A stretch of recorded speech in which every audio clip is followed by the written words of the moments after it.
আৰক্ষী নহয় এইবাৰ পৌৰসভাৰ ধন সংগ্ৰহ বালিৰ ট্ৰাকৰ পৰা টকা লৈ মৌন পৌৰসভা কামপুৰত সন্ত্ৰাসৰ অন্য নাম ডাম্পাৰ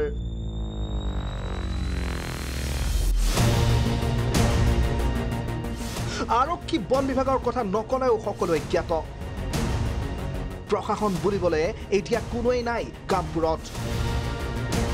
যাৰ ফলস্বৰূপে ৰাজপথত এতিয়া চৰম নিৰাপত্তাহীনতাত ভুগিছে সাধাৰণ জনতাই কোনে চলাইছে কামপুৰত বালিৰ সিন্ডিকেট বালি মাফিয়াৰ কথা পিছত আহিব প্ৰথমে আমাৰ জীৱনৰ নিৰাপত্তা সুনিশ্চিত কৰক এই ভাষ্য এতিয়া কামপুৰৰ একাংশ স্থানীয় লোকৰ কিয়নো কোন মুহূৰ্তত বালি কঢ়িওৱা ট্ৰাকে মহতিয়াই থৈ যায় সাধাৰণ লোকক তাৰ নিশ্চয়তা নাই কপিলী ব্ৰিজখন আপুনি দেখিছে চাওক ইমান ডাঙৰ ডাঙৰ গাড়ীত যদি অভাৰলোড লৈ আহে তেতিয়া ৰাস্তাই টিকিবনে এনেও বানপানী হোৱা এটা আমাৰ এৰিয়া ব্ৰিজখন আমাৰ ভাঙো আজি প্ৰায় 100 বছৰীয়া পুৰণা এখন কপিলী ব্ৰিজ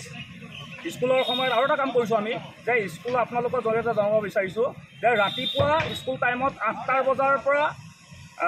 আপোনাৰ 10টা বজালৈ আৰু 2টা বজাৰ পৰা 4টা বজালৈ আমি বালি ট্ৰাক বা গধুৰ যান বাহন সম্পূৰ্ণৰূপে বন্ধ কৰিছোঁ কাৰণ ব্ৰিজখনত যিটো জাম লাগে তাৰ কাৰণে ভুক্তভোগী এই ৰাইজ কিন্তু হয় কামপুৰত বালি মাফিয়াৰ বিৰুদ্ধে গৰজি উঠিছে বিভিন্ন দল সংগঠন বালি মাফিয়াৰ দপদপনিত কামপুৰৰ জনতাই এতিয়া ত্ৰাহি মধুসূদন কৰিছে ৰাজপথত নগাঁৱৰ পশ্চিম কাৰ্বি আংলং সীমান্তৰ পৰা একাংশ অসাধু ব্যৱসায়ীয়ে নিৰ্বিঘ্নে চলাই গৈছে বালিৰ অবৈধ ব্যৱসায় কামপুৰ বন বিভাগক মেনেজ কৰি দিনে নিশাই শ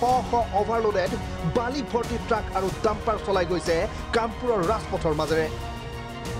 যাৰ বাবে কামপুৰৰ বিভিন্ন বাট পথৰ অৱস্থা একেবাৰেই শোচনীয় হৈ পৰাৰ লগতে কামপুৰৰ একমাত্ৰ কপিলী দলংখনলৈও ভাবুকি আহি পৰিছে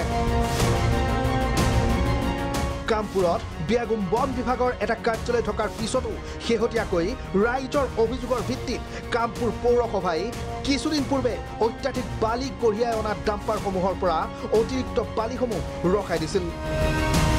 সমান্তৰালভাৱে কামপুৰ পৌৰসভাই বিদ্যালয়ৰ ছাত্ৰ ছাত্ৰীসকলৰ সুবিধা হোৱাকৈ পুৱা 8 বজাৰ পৰা 10 বজালৈ আৰু বিয়লি 2 বজাৰ পৰা 4 বজালৈ এনে বালি কঢ়িওৱা ট্ৰাকসমূহৰ চলাচল বন্ধ কৰাই দিছিল কিন্তু দুদিনমানৰ পাছতেই কামপুৰ পৌৰসভাৰ এই পদক্ষেপক বুঢ়া আঙুলিত দেখুৱাই কামপুৰত পুনৰ সক্ৰিয় হৈ পৰিছে বালি সিন্ডিকেট চক্ৰৰ দপদপনি কাৰণ কামপুৰ পৌৰসভাৰ মাজেৰে পাৰ হোৱা প্ৰতিখন গাড়ীয়ে এন্ট্ৰি ফিজ হিচাপে কামপুৰ পৌৰসভাক দিব লাগে 100 টকাকৈ টকা লৈ এতিয়া মৌন পৌৰসভাক কেৰেপ নকৰে বালি মাফিয়াই এতিয়া প্ৰশ্ন হয় কাৰ আশীৰ্বাদত বালিৰ অবাধ সিন্ডিকেট চলিছে কামপুৰত ইয়াৰ বিৰুদ্ধে কিবা ব্যৱস্থা গ্ৰহণ কৰিব পাৰিবনে বিজেপি চৰকাৰে কামপুৰৰ পৰা পুষ্প চৌধুৰীৰ ৰিপৰ্ট ভিজন ব্ৰাগ